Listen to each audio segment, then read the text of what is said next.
2 सितंबर 1998 की रात न्यूयॉर्क से जेनेवा जाने वाली Swiss air flight 111 normal cruise पर थी। पैसेंजर सो रहे थे, क्रू रूटीन मॉनिटरिंग कर रहा था। फिर कॉकपिट में एक अजीब सी स्मेल आई। ना अलार्म बजा, ना इंजन फेल हुआ, ना वेदर खराब था, सिर्फ हल्की सी बर्निंग स्मेल। लेकिन अगले कुछ मिनट्स में ये स्मेल एविएशन हिस्ट्री की सबसे डेंजरस इन फ्लाइट फायर्स में बदल गई और लैंडिंग से सिर्फ कुछ मिनट पहले पूरा एयरक्राफ्ट अंधेरे और स्मोक में खो गया।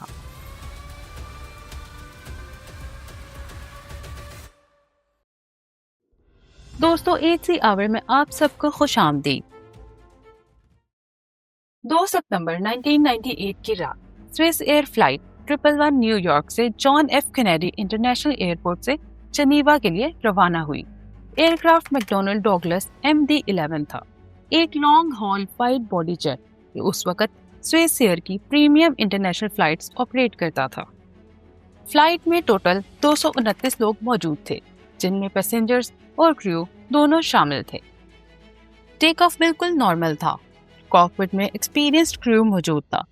कैप्टन और जिमरमैन और फर्स्ट ऑफिसर स्टेफन लो दोनों पायलट्स हाईली ट्रेन्ड थे और MD-11 पर एक्सटेंसिव एक्सपीरियंस रखते थे। फ्लाइट जब क्रूज एल्टीट्यूड पर पहुंची, सब कुछ यूजुअल प्रोसीजर्स के मुताबिक चल रहा था। कैबिन में लाइट्स डिम हो चुकी थी और passengers transatlantic night flight के लिए सेटल हो चुके थे। लेकिन टेक ऑफ के तकरीबन 53 मिनट्स बाद कॉकपिट में एक अनयूजुअल चीज महसूस हुई। क्रू ने बर्निंग स्मेल नोटिस की। पहले ये स्मेल हल्की थी, जैसे इलेक्ट्रिकल ओवरहीटिंग की स्मेल होती है। एविएशन में इसे अनयूजुअल ऑर्डर कैटेगरी में ट्रीट किया जाता है, जो अक्सर माइनर सिस्टम इशू भी हो सकता है। पायलट्स ने इमीडिएटली चेकलिस्ट फॉलो करनी शुरू की। कॉकपिट इंस्ट्रूमेंट्स उस वक्त कोई मेजर फेलियर शो नहीं कर रहे थे। एयरक्राफ्ट नॉर्मल फ्लाई कर रहा था, लेकिन स्मेल आहिस्ता आहिस्ता स्ट्रॉन्ग होती गई।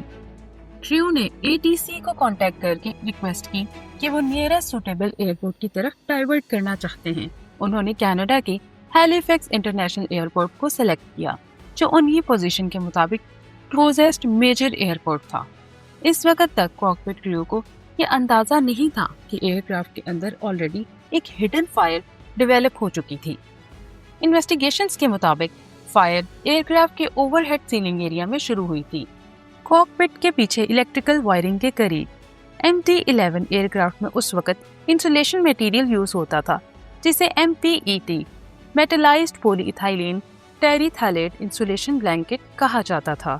ये मटेरियल लाइट वेट था, लेकिन बाद में पता चला कि ये हाईली फ्लेमेबल था।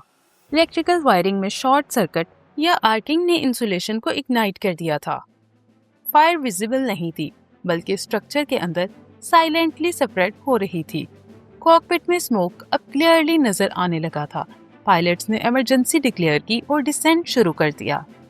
चेकलिस्ट के मुताबिक क्रू ने कुछ इलेक्ट्रिकल सिस्टम्स बंद करने शुरू किए ताकि पॉसिबल सोर्स आइसोलेट हो सके।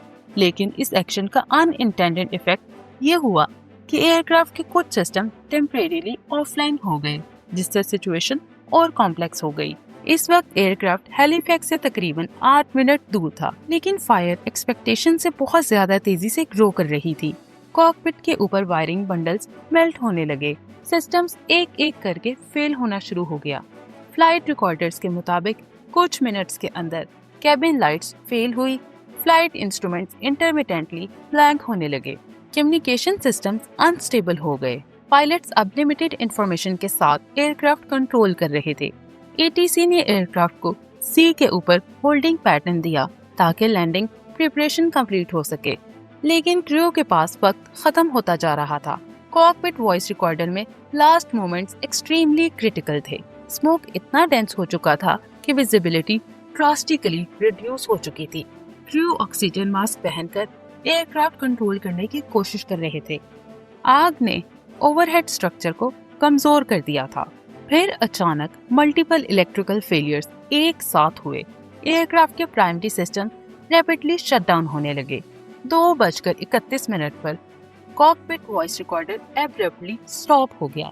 ये साइन था कि electrical power almost completely lost हो चुका है। सिर्फ कुछ सेकंड्स बाद Swiss air flight 111 Atlantic ocean में नोवा स्कॉशिया के करीब क्रैश हो गई। एयरक्राफ्ट हाई स्पीड पर पानी से टकराया और इंस्टेंटली डिसइंटीग्रेट हो गया।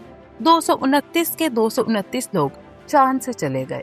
कैनेडियन ट्रांसपोर्टेशन सेफ्टी बोर्ड ने एविएशन हिस्ट्री की सबसे कॉम्प्लेक्स इन्वेस्टिगेशन स्टार्ट की। रैकेज ओशन फ्लोर से रिकवर किया गया। हजारों पीसेस को केयरफुली रिकंस्ट्रक्ट किया गया। इन्वेस्टिगेशंस को फाइनल कंक्लूजन तक पहुंचाने में 4 साल लगे। फाइंडिंग्स ने एविएशन इंडस्ट्री को हिलाकर रख दिया। एयरक्राफ्ट में लगी फायर इलेक्ट्रिकल आर्किंग से स्टार्ट हुई थी और फ्लेमेबल इंसुलेशन मटेरियल ने उसे रैपिडली स्प्रेड होने दिया। फायर सप्रेशन सिस्टम उस हिडन एरिया तक पहुंच ही नहीं पाए। कॉकपिट क्रू ने प्रोसीजर्स बिल्कुल करेक्टली फॉलो किए थे, लेकिन एयरक्राफ्ट डिजाइन उन्हें इनफ टाइम प्रोवाइड नहीं कर सका।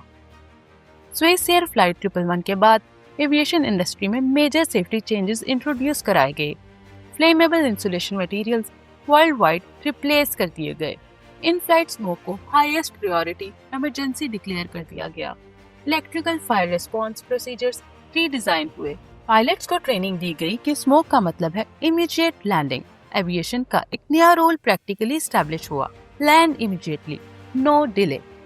अगर आपको वीडियो पसंद आई हो तो लाइक करें, शेयर करें और चैनल को सब्सक्राइब करें। अगली वीडियो तक के लिए अल्लाह हाफिज।